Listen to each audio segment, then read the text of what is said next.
Welcome to Easy Economics. Easy Economics helps students and researchers by providing information in an easier form with a classroom PowerPoint presentation to understand the topic. Today's discussion is to identify the features of the mixed economy. First is the nature. All important decisions are taken by the government, and under it, the market conducts economic activities.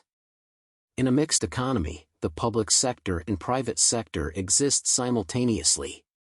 The government invests in the sectors they think are necessary for social welfare and demands higher investment which the private sector is incapable of doing. While the private sector is open for all those products in which competition results in a better quality of product, reduction in its price, and employment increase in the country. For example, in India, railways are under the control of the government, as it is the major mode of transport for the poor and middle class and also the main means of transport for essential items. If the transport cost of essential items increases, it will directly affect the poor. Second, the motive of production. Profit motive and welfare motive are applicable in the mixed economy. The profit motive in the private sector and social welfare in the public sector. The reason is public sector is under government control, and the government utilizes its production for social welfare while the private sector is free to promote business activities for the purpose of earning a decent profit.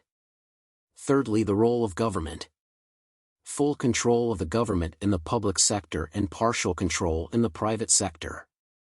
The government decides rules and regulations for both the public and private sector, while government rules and regulation for the public sector is to promote social welfare, while the private sector requires rules and regulation to control its unfair business practices. Fourthly, solution to the central problem. Both the price mechanism and planning mechanism function together. The government utilizes a planning mechanism under which they promote yearly plans, like 5-year planning to promote social welfare objectives. Under this, what to produce for the benefit of the population in the coming years is decided based on a combination of factors of production to promote employment objectives. Remember, for the government, social welfare is more important than the profit motive. In contrast, the price mechanism is used by the private sector. They decide their production activities based on profit opportunities, and they combine factors of production based on available capital and technology. Before entering any sector, the private sector calculates the available size of the customer base. Their decision to enter any industrial sector is based on future profitability and growth. Fifth is the degree of competition, high competition in the private sector. Governments promote competition in the private sector while avoiding any competition in their investment which they have done in the public sector.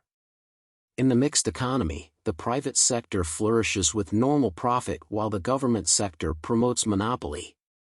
The objective of a mixed economy is to develop the nation through a combination of public and private industries. An example of a mixed economy can be seen in a country like India. The mixed economy concept is used by developing nations as they lack capital and are limited in resources.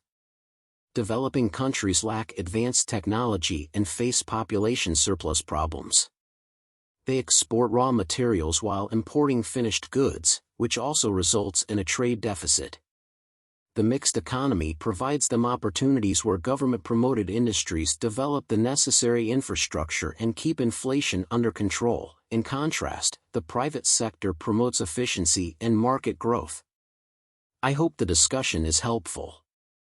Don't forget to subscribe and stay connected for future discussions.